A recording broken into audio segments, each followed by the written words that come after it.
நாம நம்ம சேனல்ல இந்தியன் அடல்ட் மூவிஸ் மட்டும் இந்தியன் அடல்ட் வெப் சீரிஸ் மட்டும் தாங்க பார்த்துட்டு இருக்கோம். அந்த வரிசையில நம்ம இன்னைக்கு என்ன பார்க்க போறோம்னா, குக்கோட பிரசன்ட்ல வெளியே வந்த சார்லத்தான் சொல்லிட்டு ஒரு வேற லெவல் வெப் சீரிஸ் தாங்க பார்த்துட்டு இருக்கோம். இதோட ஃபர்ஸ்ட் பார்ட் ஏற்கனவே நான் போட்டுட்டேங்க, அது செம்மையாவே போயிட்டு இருக்கு. அதை தொடர்ந்து நம்ம இப்ப செகண்ட் பார்ட் பார்க்க போறோம். இது வரைக்கும் தன்னுடைய மனைவி கூட இருந்தவன் இப்ப என்ன பண்றானா, தன்னுடைய மாமியார் விரிச்ச வலையில விழுந்துடுறான். இப்ப அந்த மாமியாரும் இவரும் சேர்ந்து செய்யற சேட்டை வேற லெவல்ல இருக்குங்க. இது வரைக்கும் நம்ம சேனலை நீங்க சப்ஸ்கிரைப் பண்ணலன்னா சப்ஸ்கிரைப் பண்ணீங்க, அந்த பெல் பட்டனா வைங்க. அப்பதான் நான் போற வீடியோஸ்லாம் உங்களுக்கு உடனே நோட்டிபிகேஷன்ல காட்டும்.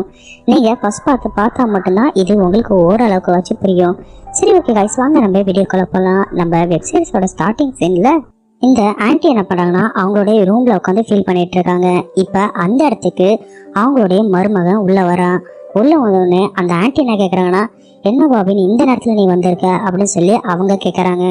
அவனும் ஒண்ணு இல்ல, நான் சும்மா தான் வந்தேன் அப்படின்னு சொல்லும் போது இப்ப அவங்க என்ன கேக்குறாங்கன்னா, சரி நிஷா எங்க அப்படின்னு சொல்லி கேட்கும் போது இவன் என்ன சொல்றேன்னா, அவ டேப்லெட் சாப்பிட்டு தூங்கிட்டு இருக்கா, அதனாலதான் உங்கள்கிட்ட நீங்க சும்மா இருப்பீங்க, உங்கள்ட்ட பேசலான்னு நான் இங்க வந்தேன் அப்படின்னு இவன் சொல்றான். இப்ப இவன் என்ன பண்ணனா, நான் உங்கள்ட்ட என்ன சொல்ல வந்தேன்னா அப்படின்னு சொல்லிட்டு அவங்க பக்கத்துல உட்காந்து அவங்களோட தொடை மேல கையை வச்சு தடவ ஆரம்பிக்கிறான். இவன் இப்படி தொடையில கையை வச்சோடனே அவங்களுக்கும் ஒரு மாதிரி ஆயிடுது. இப்ப ரெண்டு பேரும் என்ன பண்றாங்கன்னா, கட்டி பிடிச்சி கிஸ் பண்ண ஆரம்பிக்கிறாங்க. கொஞ்ச நேரத்துல அந்த ஆன்டி என்ன பண்றாங்கன்னா, அவனை தள்ளி விட்டுட்டு, நீ என் பொண்ணை கல்யாணம் பண்ணிட்டு என் கூட மேட்டர் பண்ணலான்னு ஆசைப்படுறியா அப்படின்னு அவனை திட்டுறாங்க. அவனு திரும்ப வைக்கும் போது இப்ப அவங்க என்ன சொல்றாங்கன்னா, நீ என்ன மேட்டர் பண்ணா எனக்கு ஒரு கண்டிஷன் இருக்கு, அதுக்கு நீ ஓகேன்னு சொன்னானா நான் உன் கூட பண்றேன் அப்படின்னு இவங்க சொல்றாங்க. இப்ப அவன் என்ன கண்டிஷன் சொல்லி கேக்குறான். ஒன்னும் இல்ல, சிம்பிள், நீ அவகிட்ட இருந்து டைவர்ஸ் வாங்கணும் அப்படின்னு சொன்னோடனே பாபினும் ஷாக் ஆயிட்டு, என்ன சொல்றீங்க, அதெல்லாம் அவளுக்கு நான் டைவர்ஸ் கொடுக்க முடியாது அப்படின்னு அவன் சொல்லிட்டு அங்கிருந்து தள்ளி உட்காடுறாங்க.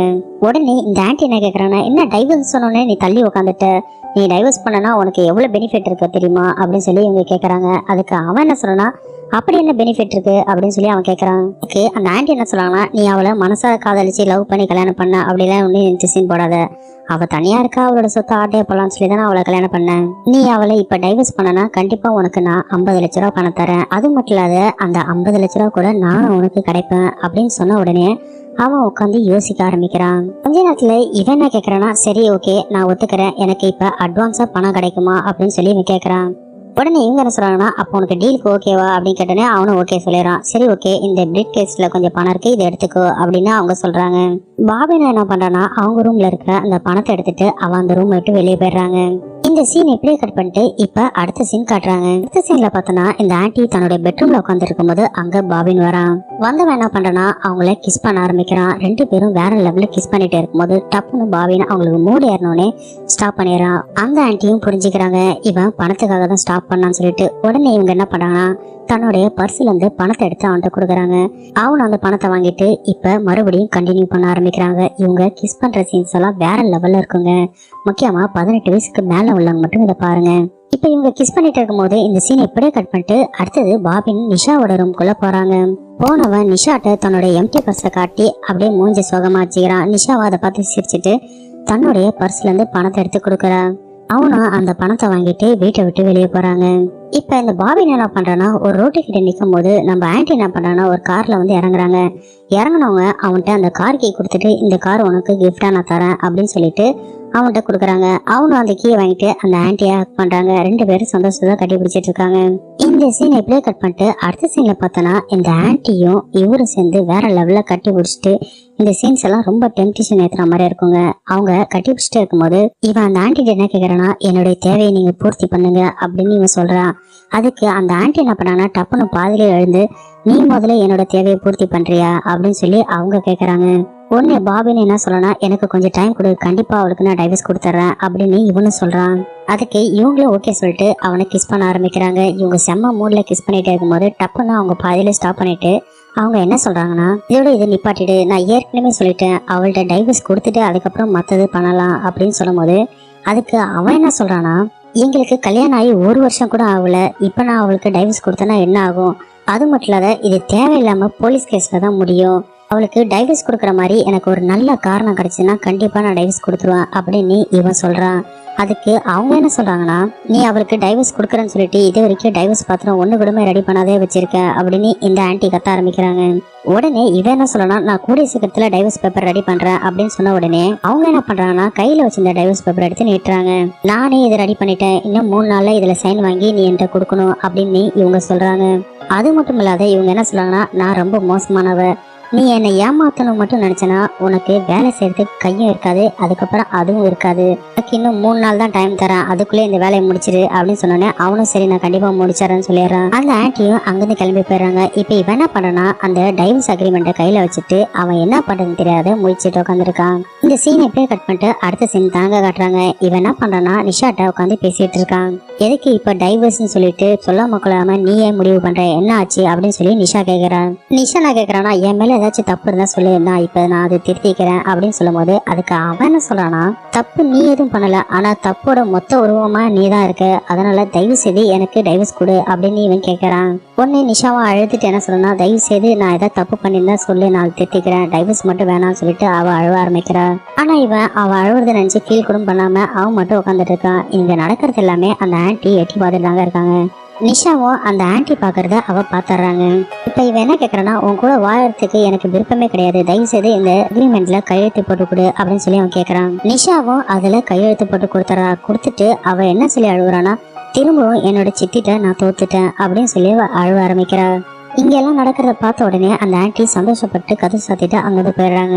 இப்ப பாபி என்ன பண்றான்னா, நேரா அந்த ஆன்ட்டியோட ரூமுக்கு தாங்க போறான். அங்க பார்த்தோன்னா ஆன்ட்டி மேட்டர் பண்றதுக்காகவே ரெடியாவே இருப்பாங்க. இவன் என்ன பண்றானா, போயிட்டு அந்த ஆன்ட்டியோட ட்ரெஸ் எல்லாம் ரிமூவ் பண்றாங்க. இப்ப இவங்க 2 பேர் பண்ற சீன்ஸ் எல்லாம் செம்மையாவே இருக்குங்க. இந்த ஆன்ட்டியை வச்சு இவன் வேற லெவல்ல மேட்டர் பண்ணிட்டு இருப்பான். இந்த சீன்ஸ் எல்லாம் முக்கியமா 18 வயசுக்கு மேல உள்ளவங்க மட்டும் பாருங்க. உங்களுக்கு விருப்பம் வந்துச்சுன்னா, இந்த வீடியோ பார்க்கணும்னு ஆசைப்பட்டீங்கன்னா இந்த வீடியோ கீழே அதோட லிங்கை கொடுக்குறேன், கிளிக் பண்ணி டவுன்லோட் பண்ணி பாக்குறவங்க பாருங்க. இப்ப இவங்க 2 பேரும் வேற லெவல்ல மேட்டர் பண்ணி முடிச்சதுக்கு அப்புறம் அடுத்த சீன் காட்டுறாங்க. இப்ப நிஷாவை பார்த்தோன்னா சோஃபால ரொம்ப சோகமா உட்காந்து இருக்கும் போது அந்த ஆன்ட்டியும் பாபினும் கை கோத்துட்டு வெளியே வராங்க. இப்ப அந்த பாபின் ஆன்ட்டிட்ட என்ன சொல்லனா, சரி ஆன்ட்டி நாளைக்கு பார்க்கலாம் அப்படின்னு சொல்லிட்டு அவன் நேரா அவனோட ரூமுக்குள்ள போயிடுறாங்க. இப்ப நிஷா என்ன பண்றானா, அந்த ஆன்ட்டியை பார்த்து, உன்ன மாதிரி ஒரு கேவலமான ஏன் பிரிவே என் வாழ்க்கையில நான் பார்த்ததே கிடையாது, உனக்கு எவ்வளவு தைரியம் இருந்தா என் புருஷன் கூட நீ மேட்டர் பண்ணிருப்ப அப்படின்னு நிஷா கத்த ஆரம்பிக்கிறா. அதுக்கு அந்த ஆன்ட்டி என்ன சொல்றாங்கன்னா, எனது ஓன் புருஷனா, எப்ப இருந்து ஓன் புருஷன், அதான் நீ டைவர்ஸ் பத்திரத்தை கைது போட்டு இதுக்கப்புறம் என்ன ஓன் புருஷன் அப்படின்னு சொல்லி அவங்க கேக்குறாங்க. அது மட்டும் இல்லாத ஓன் புருஷன் ரொம்ப நல்லாவே கம்பெனி கொடுத்தான், அவனை நான் யூஸ் பண்ணதுல எந்த ஒரு தப்பும் கிடையாது, உன்னுடைய டைவர்ஸ்க்கு முழுக்க முழுக்க காரணமே நான் தான், என்னாலதான் இந்த டைவர்ஸே நடந்துச்சு அப்படின்னு சொல்லிட்டு அந்த ஆன்ட்டி சிரிக்க ஆரம்பிக்கிறா. உன்னை நிஷா என்ன சொல்றேன்னா, கண்டிப்பா இப்ப நடந்ததுக்கு எல்லாத்துக்கும் சேர்த்து நீ அனுபவிப்ப, நான் மறுபடியும் உன்னை கண்டிப்பா தோக்க அடிப்பேன் அப்படின்னு இவ சொல்லும் போது அதுக்கு அவன் என்ன சொல்றானா, என்ன நீ திரும்ப கல்யாணம் பண்ண போறியா அப்படின்னு சொல்லி அவங்க கேக்குறாங்க. அதுக்கு அவளும், ஆமா இன்னும் 2 வருஷத்துக்குள்ள நான் இன்னொரு கல்யாணம் பண்ணிட்டு வந்து அதுக்கப்புறம் உன்னை நான் மீட் பண்றேன், அப்ப 2 வருஷத்துக்கு அப்புறம் அந்த ப்ராப்பர்ட்டி எல்லாமே என் பேருக்கு மாறிடும், அப்ப உன்னால ஒண்ணுமே பண்ண முடியாது அப்படின்னு இவ சொல்றா. உடனே இந்த ஆன்ட்டியும் சரி ஓகே பாத்திரலாம் அப்படின்னு சொன்னோடனே இப்ப இந்த சீன் இப்படியே கட் பண்ணிட்டு மறுநாள் காலைல காட்டுறாங்க. இந்த ஆன்ட்டி என்ன பண்றாங்கன்னா, ஒரு வக்கீல் கூட உட்காந்துருக்காங்க. இப்ப அந்த வக்கீல் என்ன சொல்லணும்னா, உங்களால இதுக்கப்புறம் ஒண்ணுமே பண்ண முடியாதுங்க அப்படின்னு சொல்லும் போது அதுக்கு அவங்க என்ன கேக்குறாங்கன்னா, ஒண்ணுமே பண்ண முடியாதுன்னா என்னங்க சொல்றீங்க, நீங்க வக்கீல் தானே அப்படின்னு அந்த ஆன்ட்டி கேக்குறா. இப்ப இவங்க என்ன சொல்றாங்கன்னா, நான் செக் எல்லாம் கொடுத்தா அது பவுன்ஸ் ஆயிடுது, என்னால எந்த ஒரு டிரான்சாக்சனும் பண்ண முடியல அப்படின்னு இவங்க சொல்றாங்க.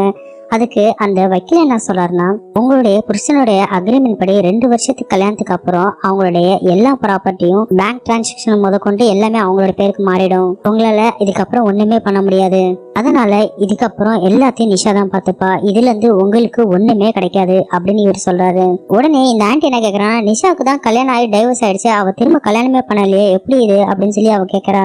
அந்த வக்கீலும், அதெல்லாம் எனக்கு தெரியாதுங்க, எதா இருந்தாலும் நீங்க நிஷாட்ட கேட்டுங்க அப்படின்னு சொல்லிட்டு அந்த வக்கீல் அங்கிருந்து கிளம்பிடுறாரு.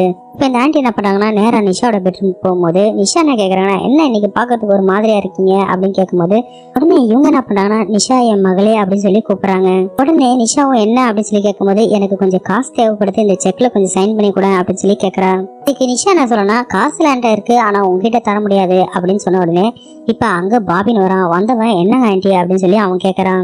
இந்த ஆன்ட்டி என்ன சொல்றான்னா, என்னோட நிலைமை அவளுக்கு கொஞ்சம் சொல்லி புரிய வையப்பா அப்படின்னு சொல்லி சொல்லும் போது அதுக்கு அவன் என்ன சொன்னா, என்னெல்லாம் அவள்கிட்ட சொல்லி புரிய வைக்க முடியாது, அவதான் எனக்கு நிறைய விஷயத்த புரிய வச்சிட்டு இருக்கா அப்படின்னு நிஷாவை பார்த்து சொல்றான்.